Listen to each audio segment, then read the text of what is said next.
உன் வார்த்தைகள் கேட்கப்பட்டது என்று வேதவசனம் சொல்லுகிறது. வித்தியாசம் உண்டாகும்படி செய்வேன் என்று கர்த்தர் சொல்கிறார். நான் உன்னை வெறுத்து விடவில்லை என்று கர்த்தர் சொல்கிறார். இன்றைக்கு கர்த்தர் நமக்கு தருகிற ஒரு வார்த்தை வார்த்தை வார்த்தை நீ கோடா கோடியாய் பெருகுவாய் பெருகுவாய்.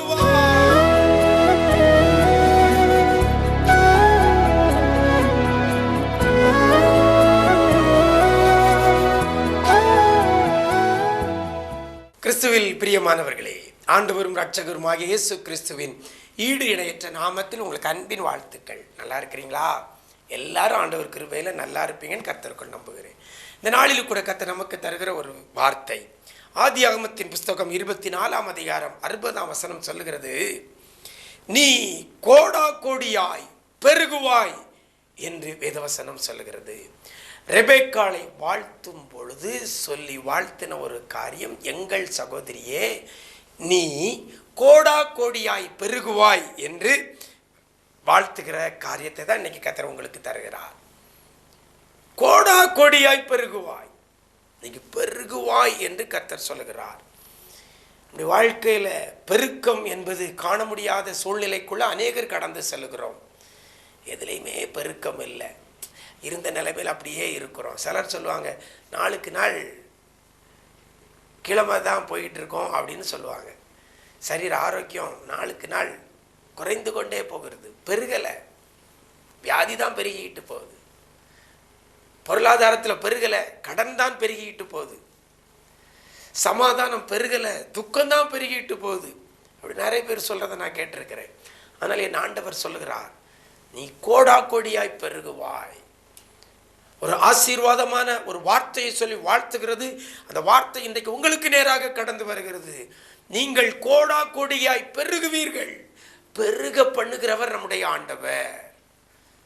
தீமையை அல்ல, துக்கத்தை அல்ல, இழப்பை அல்ல, மாறாக சமாதானத்தை, சந்தோஷத்தை, ஆரோக்கியத்தை, பொருளாதார நிறைவை பெருக பண்ணுகிறவர். நீங்க துக்கத்தோடு இருப்பது ஆண்டவருக்கு பிரியமல்ல. நீங்க சமாதானத்தில் பெருக வேண்டும் என்பதுதான் ஆண்டவருடைய சித்தம். நீங்க வியாதியோடு இருப்பது ஆண்டவருக்கு சித்தம் அல்ல. உங்கள் வேதனை நீங்கி சுகமாய் இருப்பது தான் ஆண்டவருக்கு பிரியம். இஸ்ரவேலை ஆசீர்வதிப்பதே கர்த்தருக்கு பிரியம் என்று வேதவசனம் சொல்லுகிறது. அப்படின்னா ஆசீர்வாதத்தில் பெருக பண்ண வேண்டும் என்று சொல்லி ஆண்டவருடைய விருப்பம். அதனால தான் ஆண்டவர் இன்னைக்கு இந்த வார்த்தை உங்களுக்கு நேராக வருகிறது. நீ எப்படி பெருகுவாய்? கோடா கோடியாய் பெருகுவாய் என்று வேதவசனம் சொல்லுகிறது. எதில் பெருக்கம் இல்லாதபடி இருக்கிறீங்களோ, இன்றைக்கு உங்களுடைய வாழ்வை ஆண்டவர் சமூகத்தில் ஒப்படைப்பீர்களேயானால், ஆண்டவர் சமூகத்தில் அர்ப்பணிப்பீர்களேயானால், கர்த்தர் உங்களை கோடா கோடியாய் பெருக பண்ணுவார். ஆண்டவருடைய வார்த்தைக்கு கீழ்ப்படி அர்ப்பணிக்கணும். பாருங்க எப்போ இப்படி வாழ்த்துறாங்க. அந்த வசனம் சொல்லப்படுகிறது.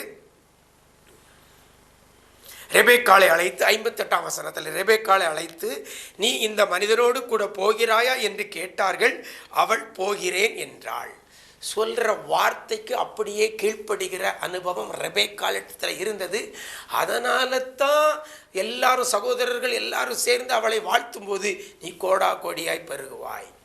இன்றைக்கு நீங்கள் மனுஷ சத்தத்துக்கு கீழ்ப்படியாதபடி ஆண்டவருடைய வார்த்தைக்கு, கர்த்தர் சொல்லுகிற காரியத்திற்கு அப்படியே கீழ்ப்படுவீர்களேயானால், இந்த வேத வசனம் சொல்லுகிற வார்த்தைக்கு அப்படியே கீழ்ப்படுவீர்களேயானால், நீங்க கோடா கோடியாய் பெருகுவீர்கள்.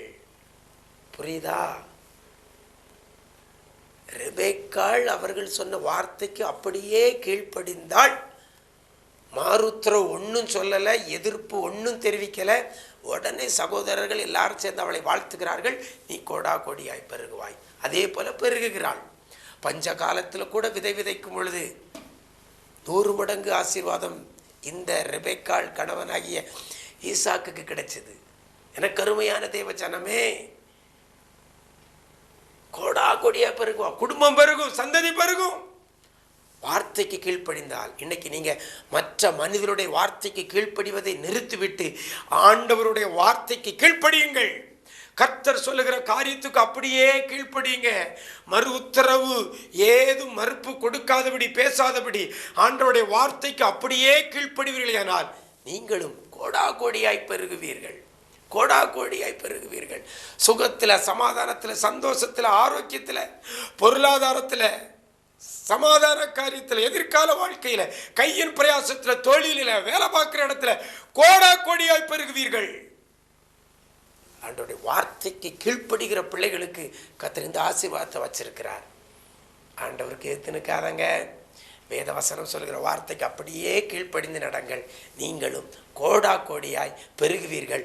உங்களையும் கோடா கோடியாக பெருக வைப்பார் என் ஆண்டவர். அப்படிப்பட்ட கிருபையை கர்த்தர் தருவாராக. நாம் ஜெபிக்கலாமா?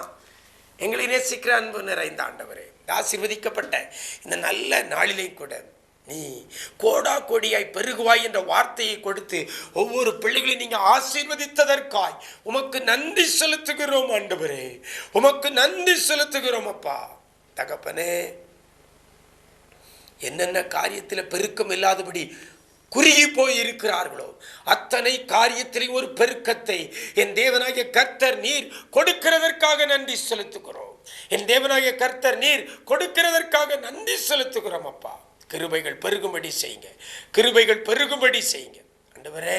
உம்மால கூடாதவைகள் ஒன்றும் இல்லை. எல்லா காரியத்திலும் பிள்ளைகளை கோடா கோடியாய் நீர் பெருக பண்ண போறதற்காய் நன்றி செலுத்துகிறோம். ரத்த கோட்டைக்குள்ள மறைத்துக் கொள்ளுங்க. எங்கெங்க போறாங்களோ அப்படி சமூகம் முன் செல்லட்டும், நம்முடைய பாதுகாப்பு உண்டாகட்டும், கிருபைகள் பெருகட்டும்.